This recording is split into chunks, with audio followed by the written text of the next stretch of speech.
En plena pandemia, mientras el mundo se paralizaba y España luchaba desesperadamente por conseguir mascarillas para salvar vidas, una trama oscura empezaba a tejerse en las altas esferas del poder.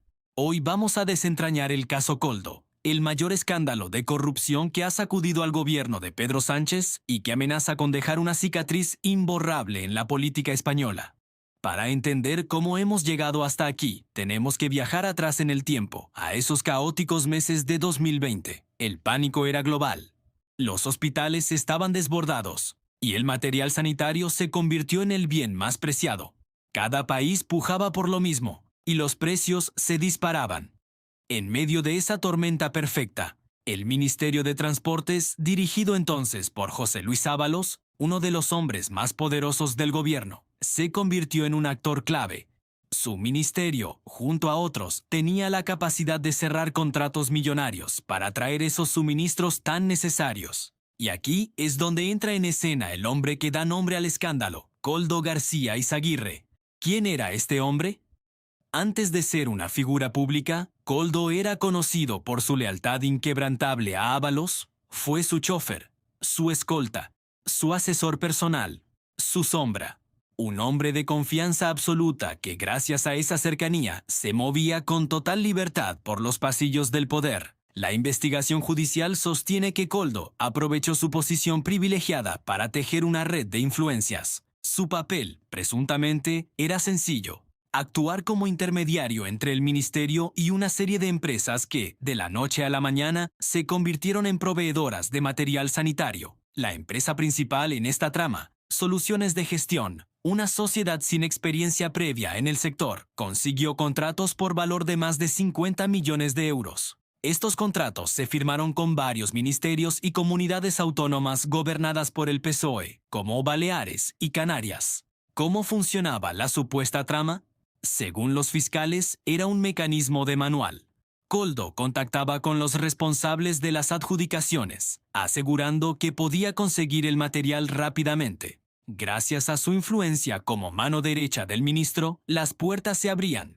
Los contratos se adjudicaban por la vía de urgencia, un procedimiento excepcional habilitado por la pandemia que permitía saltarse los controles habituales de la contratación pública. Una vez firmados los contratos y pagadas las facturas, la empresa beneficiada repartía, presuntamente, una parte de las ganancias en forma de comisiones. El dinero, según la Guardia Civil, fluía en todas direcciones. Los investigadores han seguido el rastro de millones de euros que acabaron en cuentas bancarias, propiedades de lujo, coches de alta gama y otros bienes.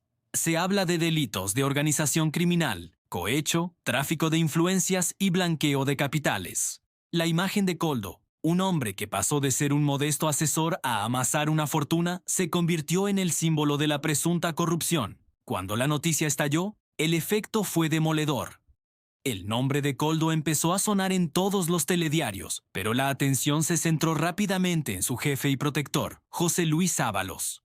¿Sabía el ministro lo que estaba haciendo su asesor? ¿Estaba implicado de alguna manera?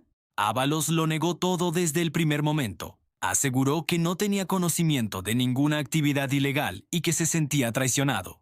Defendió su gestión durante la pandemia, afirmando que su único objetivo fue salvar vidas. Pero la presión política y mediática era insoportable. La oposición, liderada por el Partido Popular, vio una oportunidad de oro para desgastar al gobierno. El Congreso de los Diputados se convirtió en un campo de batalla. Las preguntas eran directas y punzantes.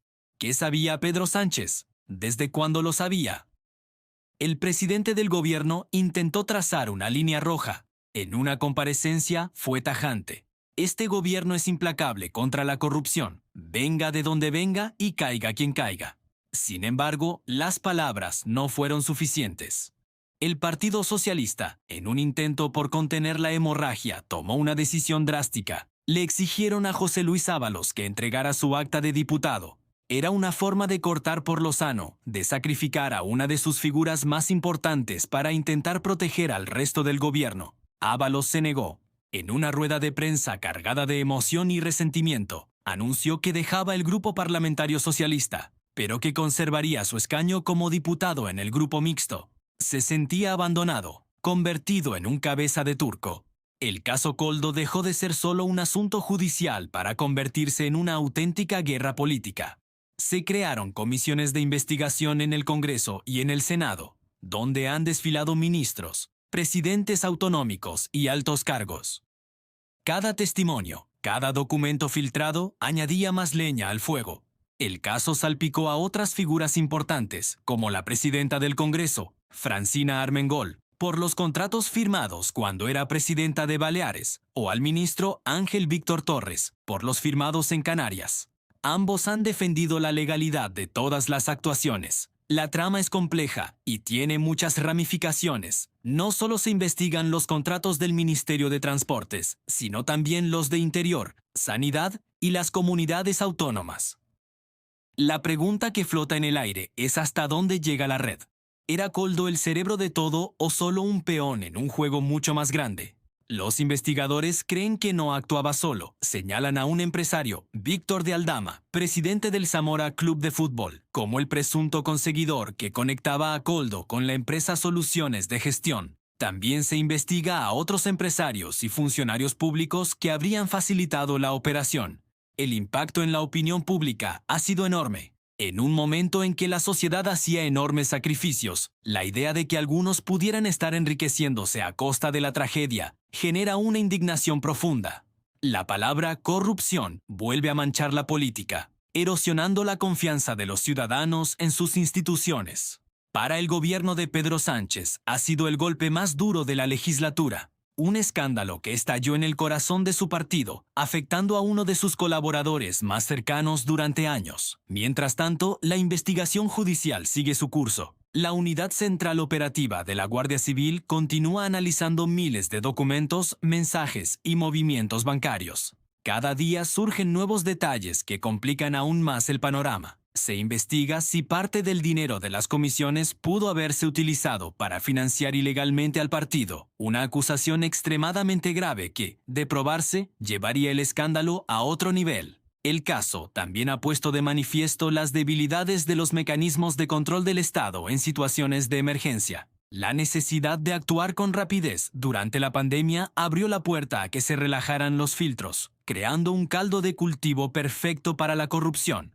Ahora, muchos se preguntan si se podrían haber hecho las cosas de otra manera, si se podría haber evitado que el dinero público acabara en los bolsillos equivocados. José Luis Ábalos, ahora solo en el grupo mixto, sigue defendiendo su inocencia, pero su carrera política parece acabada. Coldo García, el hombre en el centro del huracán, se enfrenta a graves acusaciones que podrían llevarle a prisión durante muchos años. Y el gobierno de Pedro Sánchez lucha por pasar página, insistiendo en que son un caso aislado y que han actuado con contundencia. Pero el caso Coldo es mucho más que una trama de comisiones ilegales. Es un reflejo de las sombras del poder, de cómo la lealtad puede convertirse en complicidad y de cómo una crisis sanitaria sin precedentes pudo ser vista por algunos como una oportunidad de negocio. La justicia tiene ahora la última palabra. Será un proceso largo y complejo, pero de su resultado dependerá no solo el futuro de los implicados, sino también una parte de la credibilidad de nuestro sistema político. Seguiremos muy de cerca cada novedad para contártela. Gracias por acompañarnos en este análisis profundo. Si quieres seguir informado sobre este y otros temas de actualidad, no olvides suscribirte al canal y activar las notificaciones. Nos vemos en el próximo vídeo.